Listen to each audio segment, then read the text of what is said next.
નમસ્કાર, હું યશ. ઝી 24 કલાક પર આપનું સ્વાગત છે. કંકાસ છે કોંગ્રેસમાં અને વધુ એક ધારાસભ્ય આ કંકાસમાં રાજીનામું આપી દીધું છે. માણાવદરના ધારાસભ્ય જવાહર ચાવડાએ રાજીનામું આપી દીધું છે અને કોંગ્રેસના ધારાસભ્યોની આ સતત ચોથી વિકેટ છે. પ્રદેશ કોંગ્રેસ વધુ એકવાર અંધારામાં રહી, જ્યાં અલ્પેશ ઠાકોર રાજીનામું આપશે તેવી ચર્ચાઓ ચાલી રહી હતી અને તેની વચ્ચે જવાહર ચાવડા રાજીનામું આપીને નીકળી પણ ગયા. ભાજપમાં જોડાઈ શકે છે જવાહર ચાવડા આજે સાંજે 4 વાગ્યા સુધીમાં અને તેમની શપથવિધિ પણ યોજાઈ શકે છે. આપણે જણાવી દઈએ કે જવાહર ચાવડા કોંગ્રેસના એક એવા નેતા કે જે યુવા ચહેરો પણ છે, વર્ષોથી કોંગ્રેસ સાથે જોડાયેલા છે, વર્ષોથી કોંગ્રેસના વિશ્વાસુ છે તેવા જવાહર ચાવડાએ ધારાસભ્ય પદેથી રાજીનામું આપી દીધું છે. માણાવદર વિધાનસભા બેઠક પરથી તેઓ ધારાસભ્ય હતા અને હવે તેમણે વિધાનસભાના અધ્યક્ષ રાજેન્દ્ર ત્રિવેદીને રાજીનામું સોંપી દીધું છે અને તેઓ આજે સાંજે 4 વાગ્યા સુધીમાં ભાજપમાં જોડાઈ શકે છે અને તેવી પણ ચર્ચાઓ છે કે તેમની શપથવિધિ પણ યોજાઈ શકે છે.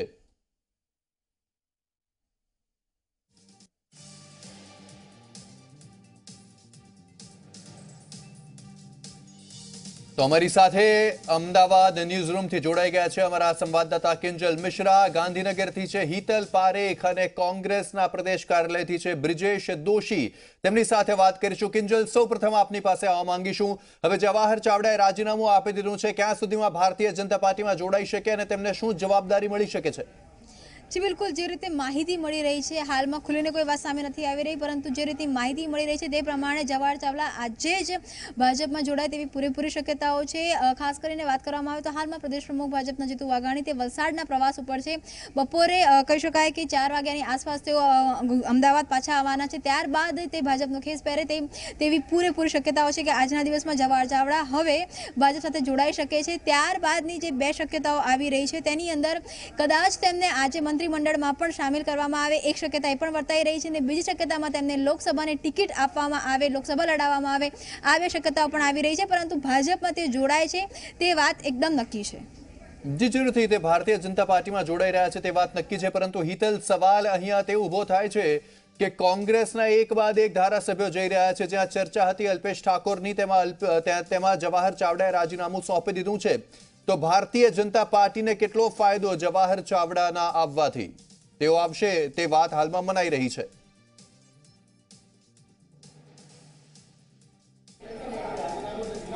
જી ચોક્કસ યસ, એવું કહી શકાય કે ભારતીય જનતા પાર્ટીને આ સૌથી મોટો ફાયદાનો છે, કારણ કે ભાજપની આ કોંગ્રેસ ઉપરની સર્જિકલ સ્ટ્રાઇક છે.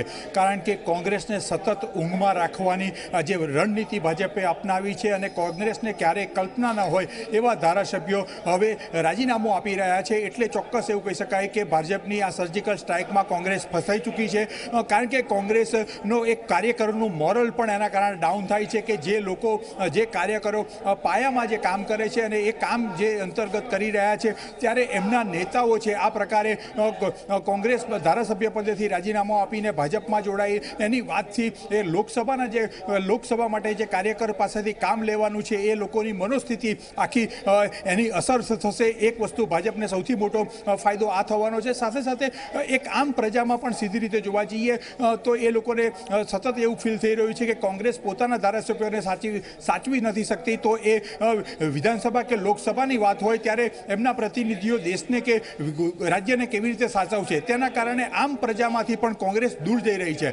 સાથે સાથે કોંગ્રેસમાં જે કંકાસ ચાલી રહ્યો છે એ કંકાસ હવે સીધી રીતે ઉજાગર થાય છે. કારણ કે કુંવરજી બાવળિયાની વાત કરીએ તો કુંવરજી બાવળિયા નકશિક કોંગ્રેસી હતા, જવાહર ચાવડા છે એ નકશિક કોંગ્રેસી હતા, આશાબેન પટેલ છે એ પણ નકશિક કોંગ્રેસી હતા.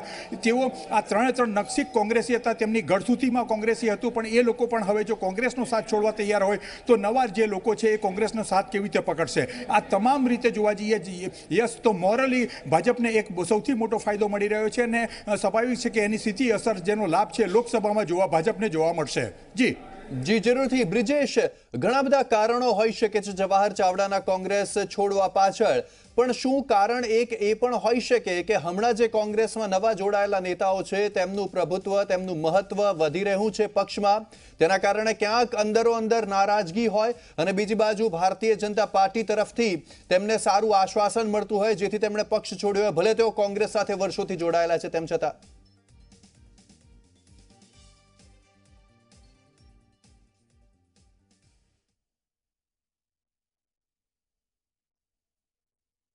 ક્યારેય પણ કોંગ્રેસ તરફથી કોઈ પણ પ્રકારનો અસંતોષ થયો તો તેમણે રજૂઆત કરી હોય.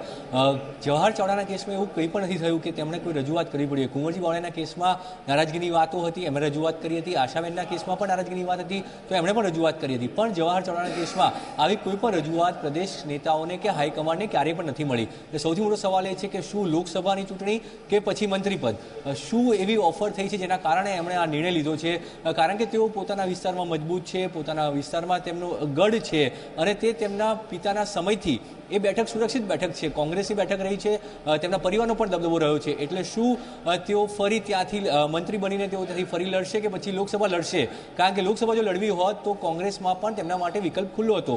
કોંગ્રેસે ક્યારેય કોઈ પણ ધારાસભ્યને લોકસભા લડવાની ડાયરેક્ટ સીધી ના નથી પાડી. તેવા સંજોગોની અંદર શું ઘટનાક્રમ રહ્યો છે તેના ઉપર જ્યારે ચિત્ર સ્પષ્ટ થશે ત્યારે ખ્યાલ આવશે કે તેમણે કેમ છોડ્યું.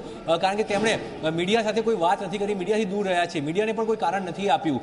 જે જાણ રાજીનામાની કરવામાં આવી એ ખુદ જે વિધાનસભા અધ્યક્ષ દ્વારા કરવામાં આવી છે, એટલે સીધી રીતે તેમણે ક્યાંય કોઈ વાત નથી કરી. એટલે કયું કારણ છે તે કારણ બહાર આવ્યા બાદ એ સીધી સ્પષ્ટ થશે. પણ ચોક્કસ રીતે જે રીતે સહયોગીઓ કહ્યું કે ભાજપમાં જોડાવાનું તેમનું નિશ્ચિત છે અને કોંગ્રેસ માટે એક મોટો ઝટકો પણ કહી શકાય. કારણ કે પ્યોર કોંગ્રેસી નેતા જ્યારે જતા હોય તો ચોક્કસ રીતે કોંગ્રેસે ઝટકો લાગે છે અને ત્યાં કોંગ્રેસ જે પણ નવો ઉમેદવાર લાવશે તેને એ બેઠક જીતાડવી ખૂબ અઘરી હશે. તેવા સંજોગોની અંદર કોંગ્રેસ માટે પણ જે છે એ સ્થિતિ સારી ન કહી શકાય. એક તરફ લોકસભાની ચૂંટણી છે અને બીજી તરફ કોંગ્રેસમાંથી ધારાસભ્યોનું જવાનું જે છે એક પછી એક આગળ વધી રહ્યું છે. એટલે સૌથી મોટો ઘટનાક્રમ આ છે કે હવે તેમને શું આપવામાં આવ્યું છે, કયા કારણસર ગયા અને શું કારણ રહ્યું.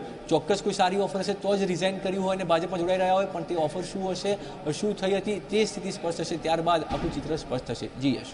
જી જરૂરથી કિંજલ, સવાલ અહીંયા એ ઊભો થાય છે કે હવે બે વિકલ્પ છે જે ઓફર થઈ હોય તેમાં એક વિકલ્પ કે જે બે ચેમ્બર ખાલી થઈ, સાફ થઈ, તેમાંની એક ચેમ્બર કદાચ જવાહર ચાવડા માટે હોય અને બીજો વિકલ્પ કે જુનાગઢ લોકસભા બેઠકની તેમને ટિકિટ આપવાના હોય.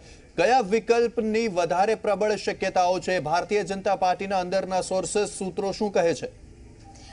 વાત કરવામાં આવે તો કેમ કે જે પ્રકારે હાલમાં જો ભાજપની પણ વાત કરવામાં આવે તો ભાજપનું પણ મિશન 2019 છે. 2019ને ધ્યાનમાં રાખી અને તમામ પ્રકારની ગતિવિધિઓ કરવામાં આવી રહી છે. ત્યારે જૂનાગઢ સીટ સ્વાભાવિક રીતે આ વખતે 26 બેઠકો પર ભાજપે ફરી એકવાર કહી શકાય કે પોતાની જીત માટેની જે હંમેશા વિશ્વાસ બતાવ્યો છે. ત્યારે 26 બેઠકો ઉપર ભાજપની સ્ક્રુટિની પણ ચાલી રહી છે અને કયા ઉમેદવાર જીતી શકે તેની પર પણ સતત ફોકસ કરી રહ્યા છે. તેવા સંજોગોની અંદર લોકસભા લડાવે તેવી પણ શક્યતાઓ એક પૂરેપૂરી વર્તાઈ રહી છે. અને જો લોકસભા ન લડાવતા હોય, કેમ કે હવે 2 કે 3 દિવસ જ બાકી છે, ઇલેક્શન કમિશન દ્વારા જાહેરાત પણ કરી દેવામાં આવશે. જો મંત્રીમંડળની વાત હશે તો તેમણે આજે સાંજ સુધીમાં જ મંત્રીમંડળની કહી શકાય કે આખી જે શક્યતાઓ છે જેને આધાર પર આજ સાંજ સુધીમાં કોઈ નિર્ણય લઈ શકાય છે. જો મંત્રીમંડળની વાત નહીં હોય, આજ સાંજ સુધીમાં જો શપથવિધિ નથી થતી તો પછી લોકસભાની જે ચૂંટણી છે, લોકસભાની ચૂંટણી માટે જવાહર ચાવડાને ભાજપે પસંદ કર્યું હોય તેવું પૂરેપૂરું માની શકાય છે.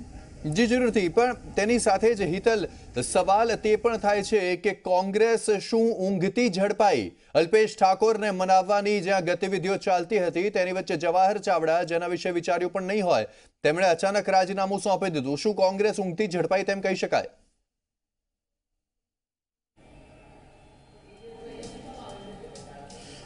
જી યસ, ચોક્કસ એવું કહી શકાય કે કોંગ્રેસ ઊંઘતી ઝડપાઈ છે. સાથે સાથે કોંગ્રેસ ભાજપની રણનીતિના ટ્રેપમાં આવી છે એવું પણ ચોક્કસ કહી શકાય. કારણ કે જે પ્રકારે અલ્પેશ ઠાકોરની વાત હોય, ધવલસિંહ ઝાલાની વાત હોય, સોમા ગાડાની વાત હોય, આ તમામ વાતો જે છે એ બહાર વહેતી ક્યાંક ને ક્યાંક જે મૂકવામાં આવી અથવા કરવામાં આવી એ તમામ પરિપ્રેક્ષ એક રણનીતિનો પાઠ હતો અને કોંગ્રેસને અંધારામાં રાખવાની વાત હતી. અને એવા જેનું ક્યારેય નામ ન હતું એવા જવાહર ચાવડાને કોંગ્રેસમાંથી રાજીનામું આપી દીધું, એટલે એવું ચોક્કસ કહી શકાય કે કોંગ્રેસ તો ઊંઘતી રહી છે. સાથે સાથે બીજો મહત્વની વસ્તુ એ છે કે ભાજપ જે એની રણનીતિ છે એ રણનીતિમાં સફળ પણ રહી છે, અને એનું જ ફળ સ્વરૂપ આ જોવા મળી રહ્યું છે. ક્યાંક ને ક્યાંક સીધી રીતે જોવા જાઓ તમે તો જે પ્રકારની રણનીતિ કોંગ્રેસની છે એ સતત પ્રશ્નાર્થ સામે ઊભી થતી રહી છે. શંકરસિંહ વાઘેલાએ પણ જ્યારે કોંગ્રેસ છોડી ત્યારે ઘણા બધા પ્રશ્નો કોંગ્રેસ સામે ઊભા કર્યા હતા. હવે જે કોંગ્રેસના મૂળભૂત કોંગ્રેસના જે ધારાસભ્ય છોડી રહ્યા છે એ લોકો પર પ્રશ્નો ઊભા કરી રહ્યા છે. એટલે ચોક્કસ એવું કહી શકાય કે નેતાગીરી છે એ ઊંઘતી રહી હતી, અથવા નેતાગીરીમાં જે ક્યાંક ને ક્યાંક કંકાસ છે એ પદ માટેનો કંકાસ છે એ પ્રદેશ પ્રમુખના પદનો હોય કે વિરોધ પક્ષના નેતાનો હોય, કોંગ્રેસનો આ કંકાસ છે એનું જ આ ફળ સ્વરૂપ છે અને એનું જ પરિણામ ચોક્કસ કહી શકાય. જી જરૂરથી કિંજલ, અહીંયા સવાલ તે ઊભો થાય છે કે ઘણા બધા કોંગ્રેસના ધારાસભ્યો ભારતીય જનતા પાર્ટીમાં અત્યાર સુધીમાં જોડાયા છે, ઘણા બધાને સારા પદ પણ આપવામાં આવ્યા છે. તો હવે જવાહર ચાવડાને ભારતીય જનતા પાર્ટીમાં સમાવવા કે સાચવવા કેટલું અઘરું કામ ભારતીય જનતા પાર્ટી માટે હોઈ શકે? કારણ કે જૂનાગઢના હાલના જે સાંસદ છે તેમની પણ અપેક્ષાઓ હશે કે તેમને ફરી ટિકિટ મળે, તો કેટલું અઘરું ભારતીય જનતા પાર્ટી માટે રહેશે? ખાસ કરીને ભાજપ અને જો કોંગ્રેસની વાત કરવામાં તો ચોક્કસ ભાજપ અને કોંગ્રેસના બંને કાર્યકર્તાઓમાં સ્વાભાવિક રીતે જ્યારે પણ કોઈ પણ સ્કાયલેબ તરીકે કે પેરાશૂટ તરીકે કોઈ પણ વ્યક્તિને લાવવામાં આવતા હોય છે ત્યારે એક પ્રકારનો અસંતોષ હોય છે. ભાજપની અંદર જ્યાં સુધી ટિકિટ નક્કી નથી થતી ત્યાં સુધી કાર્યકર્તાઓ દ્વારા ક્યારેક પદાધિકારીઓ દ્વારા પણ પોતાનો અસંતોષ વ્યક્ત કરવામાં આવતો હોય છે, પોતાની જે નારાજગી છે. જો આપને યાદ હોય તો જે રીતે હરેન પાઠકની જ્યારે ટિકિટ પહેલી વખતે કાપવામાં આવી હતી તેમની જગ્યા પર જ્યારે ટિકિટ પરેશ રાવલને આપવામાં આવી હતી ત્યારે હરેન પાઠકે પણ અનેક જગ્યા પર પોતાનો જે કહી શકાય કે જે વિરોધ હતો તે વ્યક્ત કર્યો હતો, દર્શાવ્યો હતો. પરંતુ એક વખત પરેશ રાવલને ટિકિટ મળી ત્યારબાદ ક્યાંક ને ક્યાંક તેમની જીત માટે પણ તેમણે કેમ્પેનિંગ કર્યું હતું. તો આ વસ્તુ ભાજપની અંદર છે કે જ્યાં સુધી કોઈ પણ નવા ચહેરાને અથવા તો કોઈ પણ વ્યક્તિને ટિકિટ નથી મળતી ત્યાં સુધી નારાજગી પણ દર્શાવતા હોય છે, અસંતોષ પણ હોય છે. પણ એક વખતે ચહેરો નક્કી થઈ જાય ત્યારબાદ તેને જીતાડવાની જવાબદારી પણ એ જ કાર્યકર્તાઓ લઈ લેતા હોય છે. એટલે સ્વાભાવિક છે કે અત્યારે જો જવાહર ચાવડાની આપણે વાત કરી રહ્યા છીએ, જવાહર ચાવડાને જો લોકસભાની ટિકિટ આપવાની વાત થઈ ગઈ હોય, કેમ કે આ જે અત્યારે હાલનો માહોલ છે તેમાં કોંગ્રેસના પણ જે ધારાસભ્યો છે એ ખૂબ સારી રીતે સમજે છે કે કોઈ પણ વાત નક્કી થયા વગર તે ક્યારેય પણ ભાજપમાં આવતા નથી. એટલે હાલમાં જે માહોલ છે તેમાં જો જવાહર ચાવડા આવતા હોય તો તેમની માટે માત્ર બે શક્યતાઓ છે,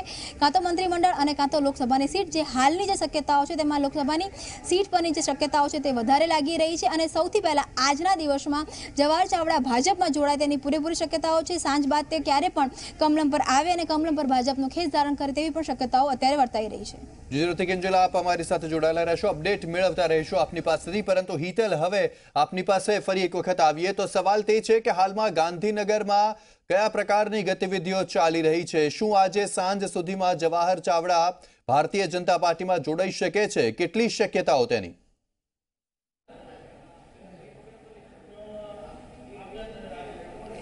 યસ, ચોક્કસ એવું કહી શકાય કે જવાહર ચાવડાએ રાજીનામું આપ્યા બાદ એમનો મોબાઈલથી માંડીને તમામ સ્વિચ ઓફ કર્યું છે. જે પ્રકારનું લોકેશન એમનું ટ્રેસ થવા નથી દેવામાં પ્રયત્ન કરવામાં આવતો, અને અધ્યક્ષ દ્વારા પણ રાજીનામાનો સ્વીકાર કર્યા પછી નિવાસસ્થાનથી નીકળીને એમના કાર્યાલય પર આવ્યા, અને કાર્યાલય પર આવ્યા બાદ સત્તાવાર આની જાહેરાત કરી છે. એટલે ક્યાંક ને ક્યાંક ભાજપની રણનીતિ પણ અત્યારે રહી છે. અને હવે જે પ્રકારની રણનીતિનો પાઠ આગળ વધશે, ક્યારે ભાજપમાં જોડાવું, સૌથી વધારે મહત્વનો વસ્તુ એ છે કે જો તેમને ભાજપમાં જોડાવું છે અને લોકસભા ચૂંટણીના પરિપ્રેક્ષમાં તેઓ જોડાઈ રહ્યા છે તો તેઓ ગમે ત્યારે એ ભાજપમાં જોડાઈ શકે. એટલે આજે જોડાય અથવા આવતીકાલે કે પરમ દિવસે પણ જોડાઈ શકે છે. 12મી તારીખે પણ ક્યાંક ને ક્યાંક જોવા જઈએ તો ભાજપ કમલમ પર મોટી બેઠકો રાખવાનું આયોજન છે. કોંગ્રેસના વરિષ્ઠ નેતાઓ પણ અહીંયા હાજર છે. ત્યારે પણ તેઓ ભાજપમાં જોડાય અને ક્યાંક ને ક્યાંક કોંગ્રેસને એક વધુ એક સાયકોલોજીકલ ફાઇટ આપી ગણાય અને કોંગ્રેસનું મોરલ ડાઉન કરી શકે એવું કરી શકે. પણ જો બીજી શક્યતા છે જે મંત્રીમંડળમાં સમાવેશ કરવાની વાત હોય તો ચોક્કસ એવું કહી શકાય કે મંત્રીમંડળમાં જો તેમનો સમાવેશ કરવો હોય તો વહેલામાં વહેલી તકે તેઓ જોડાય. કારણ કે જે પ્રકારે કુંવરજી બાવળિયાની ઘટના બની હતી અને એક જ કલાકમાં તેઓ ભાજપમાં જોડાયા બાદ સીધી શપથવિધિ થઈ, આ પ્રકારની ઘટનાક્રમ ભૂતકાળમાં જે થયો હતો એના આધારે એવું કહી શકાય કે આજે ના જે જોડાય તો ચોક્કસ ક્યાંક મંત્રીમંડળની શક્યતાઓ પણ પ્રબળ માનવામાં આવી છે. જે પ્રકારે કેબિનો સાફ કરવામાં આવી હતી, જે રીતે વિડીયોગ્રાફી કરવાની મનાઈ ફરવામાં આવી હતી, આ બધી શક્યતાઓ અત્યારે ખુલ્લી છે. રાજકારણમાં હજુ ઘણી શક્યતાઓ પણ બીજી બાકી છે, કારણ કે જ્યાં સુધી અત્યારે જવાહર ચાવડાએ રાજીનામું આપ્યું છે અને તરત ને તરત કંઈ પણ એ થાય તો કોંગ્રેસને એક મુદ્દો મળે કે પદ પ્રતિષ્ઠા મેળવવા માટે જવાહર ચાવડાએ આ કામ કર્યું છે. એટલે હવે ભાજપના નેતાઓ નક્કી કરશે કે જવાહર ચાવડાને ભાજપમાં ક્યારે જોડાવું એ મહત્વનું બનશે. જી જરૂરથી હિતલ, આપ અમારી સાથે જોડાયેલા રહેશો. તો કોંગ્રેસને આ ચોથો ઝટકો મળ્યો છે. સૌપ્રથમ કુંવરજી બાવળિયા જસદણ બેઠક પરથી, ત્યારબાદ પેટા ચૂંટણી થઈ જેમાં ફરી તેઓ જીત્યા અને તેમને હાલમાં ભારતીય જનતા પાર્ટીની સરકારમાં મંત્રીપદ મળેલું છે. ત્યારબાદ ઊંઝા વિધાનસભા બેઠક પરથી આશાબહેન પટેલ, તેની પેટા ચૂંટણી હજુ થઈ નથી, પરંતુ આશાબહેન પટેલને પણ ભારતીય જનતા પાર્ટી મહત્વપૂર્ણ જવાબદારી સોંપી શકે છે તેવી શક્યતાઓ છે. ત્યારબાદ તાલાલા વિધાનસભા બેઠકના ભગવાનભાઈ બારડ કે જેમને સજા સંભળાવવામાં આવી હતી કોર્ટ દ્વારા તેમની સામે થયેલા કેસ બાબતે, ત્યારબાદ તેમને બરતરફ કરવામાં આવ્યા વિધાનસભામાંથી તેમના ધારાસભ્ય પદેથી. અને હવે માણાવદર વિધાનસભાના ધારાસભ્ય જવાહર ચાવડા કે જેમણે પણ સામે ચાલીને રાજીનામું સોંપ્યું છે અને તેમને ક્યાં તો મળી શકે છે ભારતીય જનતા પાર્ટીમાં મંત્રીપદ, ક્યાં તો મળી શકે છે જુનાગઢ લોકસભા બેઠકની ટિકિટ. તો ત્રણ તેવા નેતાઓ કે જેમણે રાજીનામું સોંપ્યું છે અને ચોથા તેવા ધારાસભ્ય કે જેમની પાસેથી રાજીનામું લેવામાં આવ્યું છે. અમારી સાથે હિતલ પારેખ જોડાયેલા છે. હિતલ, સવાલ તે થાય છે કે CWCની બેઠક આવનાર દિવસમાં થનાર છે. થોડા દિવસોમાં લોકસભા ચૂંટણીની તારીખોની જાહેરાત થઈ જશે. તેની વચ્ચે અત્યાર સુધીમાં 4 ધારાસભ્ય કોંગ્રેસના પક્ષ છોડી ચૂક્યા છે. અન્ય ધારાસભ્યોનો ગણગણાટ ચાલી રહ્યો છે. કેટલું કોંગ્રેસ પક્ષને માનસિક રીતે આ આઘાત પહોંચાડી રહ્યું છે?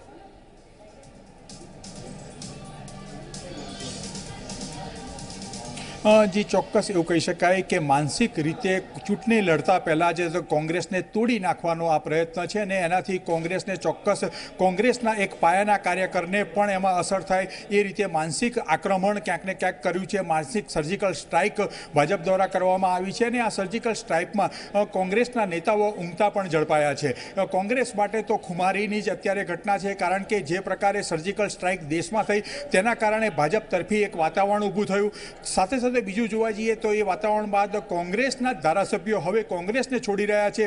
જે ગળથૂથીમાં કોંગ્રેસી હોય એ લોકો છોડી રહ્યા છે. એટલે કોંગ્રેસ માટે તો તમામ જગ્યાએ નુકસાનનો સવાલ ઊભો થશે. હવે પાર્ટીના જે મોવડી મંડળ છે 12 તારીખે ગુજરાતમાં જે તેઓ આવી રહ્યા છે, ત્યારે પક્ષની નેતાગીરી સામે પણ જે પ્રશ્ન છે એ પ્રશ્ન ઊભા થશે. એટલે એક સમયે કદાચ એવી પણ વાતો આવે કે લોકસભા ચૂંટણી પહેલાં પાર્ટીના નેતાઓને બદલવા જોઈએ, એ પ્રકારની પણ વાત ક્યાંક ને ક્યાંક વહેતી થવામાં આવે. અને કોંગ્રેસના પાયાના કાર્યકરો પણ એવી માંગણી કરે, કારણ કે જે મૂળભૂત રીતે ઘટનાક્રમ થઈ રહ્યો છે કે હાર્દિક જેવો નેતા કોંગ્રેસમાં જોડાય છે.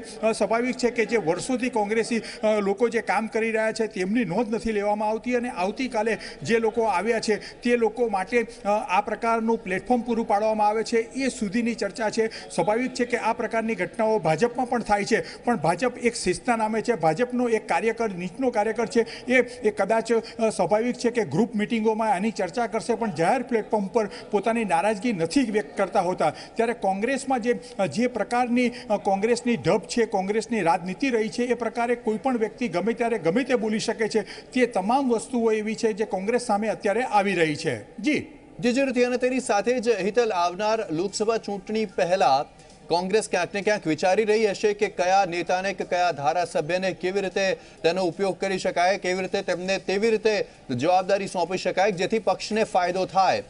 તો કોંગ્રેસ દ્વારા જે સ્ટ્રેટેજી કે પ્લાનિંગ કરાઈ રહ્યું હશે તેની ઉપર પણ આની ખાસી અસર પડે?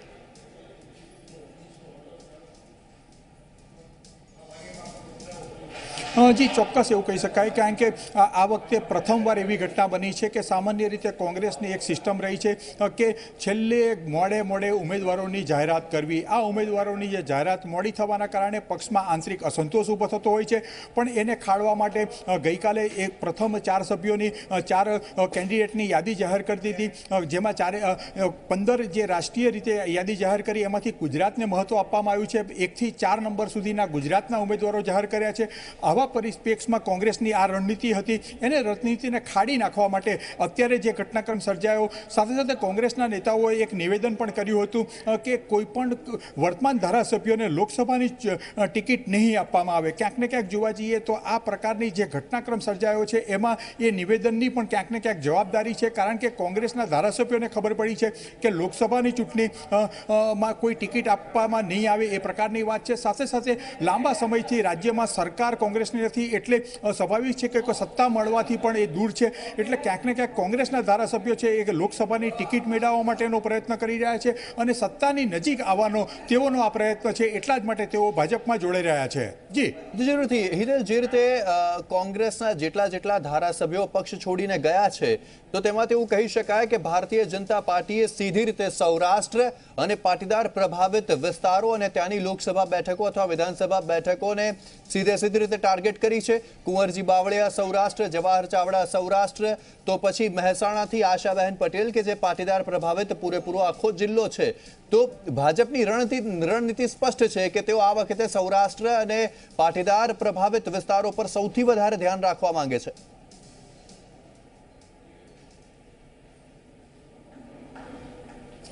જી યસ, ચોક્કસ એવું કહી શકાય, કારણ કે જે પ્રકારે વિધાનસભાની ચૂંટણીના પરિણામો આવ્યા હતા અને પરિણામો અંતર્ગત જે પ્રકારે ગુજરાત ભાજપને અપેક્ષા હતી 115 બેઠકોની, એ બેઠકો આવી નથી.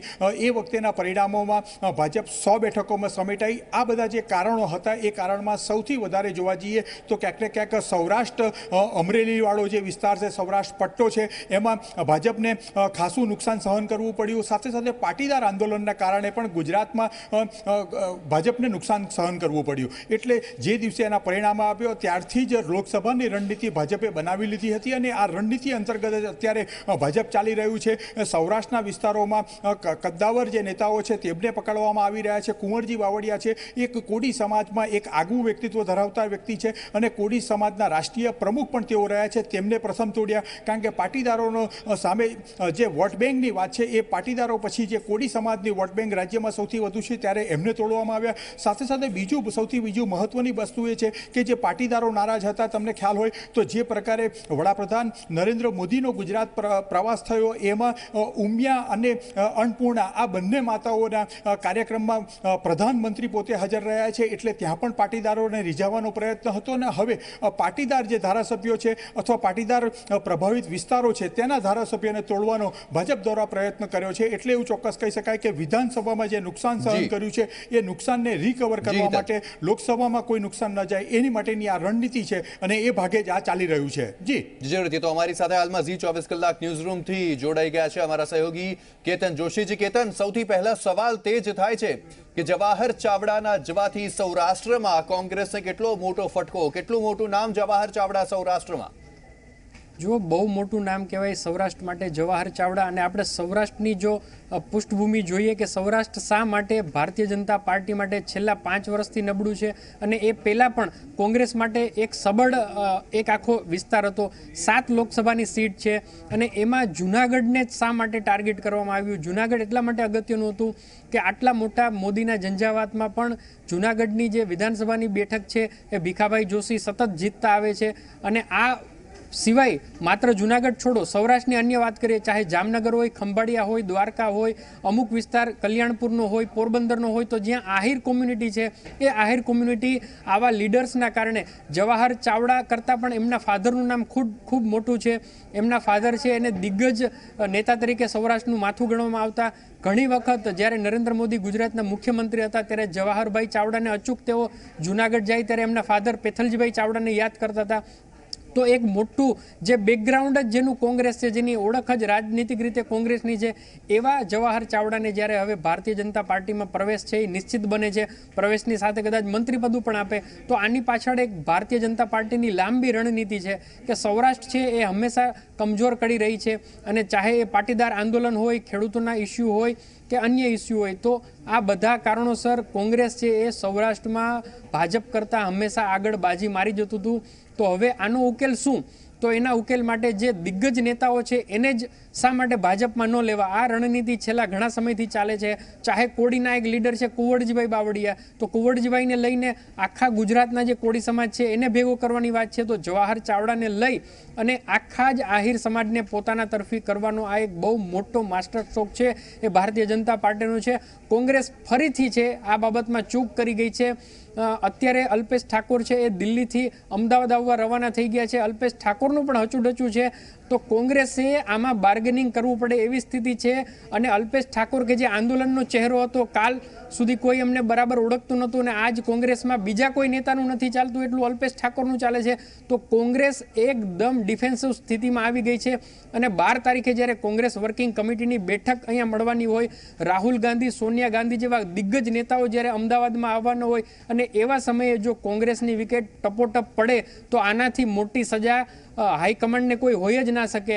રાહુલ ગાંધી આવે ત્યારે 2 નેતાને ભાજપમાંથી કોંગ્રેસમાં લઈ આવવાના હોય, એની બદલે અત્યારે તો કોંગ્રેસના જે ભાજપનો વંટોળ હતો એવા સમયમાં પણ જે જીતીને આવતા હતા એવા નેતાઓને કોંગ્રેસ છે એ સાચવી ન શક્યું અને ભાજપ છે એનો ભરપૂર ફાયદો ઉઠાવી રહ્યું છે.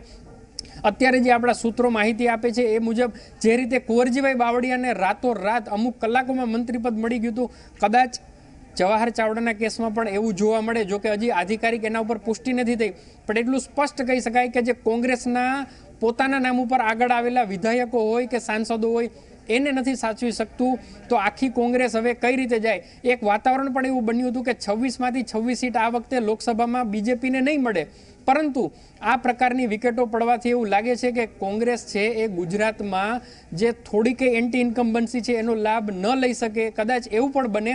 અને હજુ જો ડેમેજ કંટ્રોલ નહીં કરે તો બીજા એવા પણ નામો છે. જવાહર ચાવડા તો એવું નામ આવ્યું હતું કે જેની કોઈ ચર્ચા જ નથી, ન તો મીડિયા કોઈ ચર્ચા કરતું હતું, ના તો પોલિટિકલ કંઈ ડિસ્કસ થતું હતું કે જવાહર ચાવડા જેવો માણસ કે જેની નખ શીખમાં કોંગ્રેસ વસેલું છે એ શું કોંગ્રેસ છોડી શકે. તો આના ઉપરથી આપ અંદાજો લગાવો કે કોંગ્રેસમાં કઈ પ્રકારની અંધાધૂંધી ચાલતી હશે. જે પોતાના દમખમ ઉપર જીતતા હોય, લગાતાર 3 ટર્મથી એ જીતતા આવે છે, છતાં પણ જો કોંગ્રેસ આવા લોકોને ન સાચવી શકે તો હું નથી માનતો કે બીજા પણ કોઈ લીડર હોય એ લાંબુ વિચારે. કારણ કે આખરે તો રાજનીતિમાં અસ્તિત્વનો પણ સવાલ હોય છે. જો તમે સત્તાથી લાંબો સમય વનવાસ રહેતો હોય તો પછી કાર્યકરોની અપેક્ષા હોય છે, તમારી નીચે કમસે કમ તમે 5 થી 7 લાખના પ્રતિનિધિઓ છો, એક ધારાસભ્ય, અને વિધાનસભા જે સાંસદ છે એ 12 થી 15 લાખનો એક પ્રતિનિધિ હોય છે. તો લોકોની અપેક્ષાઓ કઈ રીતે પૂરી કરવી? તો જે સત્તામાં હોય છે એની જ અપેક્ષાઓ પૂરી થતી હોય છે એવું પણ હવે આ નેતાઓ માનવા માંડ્યા છે. અને એટલું જ નહીં, પરંતુ વારંવાર આના સ્થાનિક પ્રશ્નો હોય છે એને પણ ધ્યાન નથી આપતા. ચાહે એ વિક્રમ માડમ પણ ખુલ્લીને બગાવત કરી ચૂક્યા હતા કે ભાઈ અમારું કોઈ સાંભળતું નથી. રાઘવજી પટેલ છે જે સૌરાષ્ટ્રનું સૌથી મોટું નામ ગણાતું હતું, એને પણ મને છે એ કોંગ્રેસ છોડી દીધી હતી. તો આજે તો જવાહર ચાવડા છે જેને આપણે કહી શકીએ કે યંગ લીડરની એક ડેફિનેશનમાં આપણે એને મૂકી શકીએ. જો એવા લીડરને કોંગ્રેસ ન સાચવી શકે તો એ દુર્ભાગ્ય કહેવાય. પરંતુ આગળ જોવાનું છે કે હવે પછીની કેટલી વિકેટો ખડી પડે છે. કેટલી વિકેટો પડશે તે તો સૌથી મોટો સવાલ જ છે અને તે કોંગ્રેસ માટે એક ચિંતાનો વિષય છે. પણ સાથે જ કેતનભાઈ સવાલ એ પણ થાય છે કે ભારતીય જનતા પાર્ટી જવાહર ચાવડાને કેવી રીતે યુટિલાઇઝ કરે તો ભાજપ માટે ફાયદેમંદ રહેશે. મંત્રીપદ આપવાથી વધારે ફાયદો મળશે કે લોકસભાની ટિકિટ આપવાથી વધારે ફાયદો મળે? આખું સમીકરણ ચાલતું હોય છે અને ભારતીય જનતા પાર્ટીને એક થિંક ટેન્ક છે અને એને કોંગ્રેસે પણ ફોલો કરવી પડે છે કે કયા વ્યક્તિને કઈ જગ્યાએ કેવી રીતે ઉપયોગ કરવાથી એનું પરિણામ બદલી શકાય છે. આશાબેન છે એનો તાજો એક દાખલો છે. આપને સૌને ખ્યાલ હશે કે જ્યારે પાટીદાર આરક્ષણ આંદોલન શરૂ થયું હતું તો એનું એપી સેન્ટર મહેસાણા અને ઊંઝા હતું. તો ત્યાં આશાબેનનો એ જ આંદોલનથી જન્મ થયો અને આશાબેને દિગ્ગજ કહી શકાય એવા નારણ કાકાને હરાવી દીધા ઊંઝાની સીટ ઉપરથી. તો આપ વિચાર કરો કે આશાબેન જ જો ભારતીય જનતા પાર્ટીમાં આવી જાય તો જે એમના સમર્થકો હોય, જે એમના મતદારો હોય, એમને એક એવો ક્લિયર મેસેજ જાય કે જુઓ તમારો લીડર પણ હવે અમારી સાથે છે તો પછી તમારે ભારતીય જનતા પાર્ટીને જ વોટ આપવો પડે. અને આ પ્રકારની એક દ્વિધા છે એ દરેકના મનમાં ઊભી કરી દીધી હોય. સેમ જવાહર ચાવડામાં પણ એવું જ બનવાનું છે. બહુ મોટી આહિર કોમ્યુનિટી છે જે લગભગ સૌરાષ્ટ્રની તમામ લોકસભાની બેઠક ઉપર પણ વધતા ઓછા અંશે છે. પરંતુ હાલમાં મહત્વપૂર્ણ સમાચારો સામે આવી રહ્યા છે. જૂનાગઢ કોંગ્રેસના આંતરિક ડખાથી કંટાળ્યા હતા જવાહર ચાવડા અને તેના કારણે તેમણે રાજીનામું આપ્યું તેવી ચર્ચાઓ ચાલી રહી છે. જૂનાગઢ કોંગ્રેસમાં બે ફાંટા પડી ગયા હતા અને સ્થાનિક કોંગ્રેસના આંતરિક ડખાએ વધુ એક વિકેટ કોંગ્રેસની પાડી. ભીખાભાઈ જોશી સાથે અણબનાવ થયાની વાત હતી. હર્ષદ રીબડિયા પણ ભીખાભાઈને જ સમર્થન કરતા હતા. તો આ પ્રકારની પરિસ્થિતિ ઊભી થઈ હતી અને જેના કારણે જવાહર ચાવડાએ રાજીનામું આપ્યું હોવાની શક્યતા છે.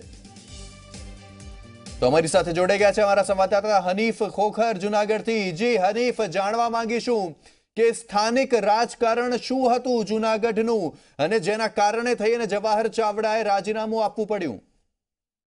જી હા, ચોક્કસ એક ખૂબ જ સત્ય વાત છે. કારણ કે કોંગ્રેસની અંદર તો દરેક વખતે અંદરો અંદર ડખા તો હોય જ છે, પરંતુ જૂનાગઢની અંદર તો ચરમસીમાએ પહોંચ્યું હતું એક સમયે ચૂંટણી વખતે. કારણ કે ભીખાભાઈ જોશી જે છે જૂનાગઢના ધારાસભ્ય અને કોંગ્રેસના આગેવાન, એને અને જવાહરભાઈ વચ્ચે બંને વચ્ચે ઘણા વર્ષોથી અણબનાવ છે. એકબીજા બોલતા નથી. એકબીજાના જિલ્લા પંચાયતમાં પણ એકવાર એવું થયું હતું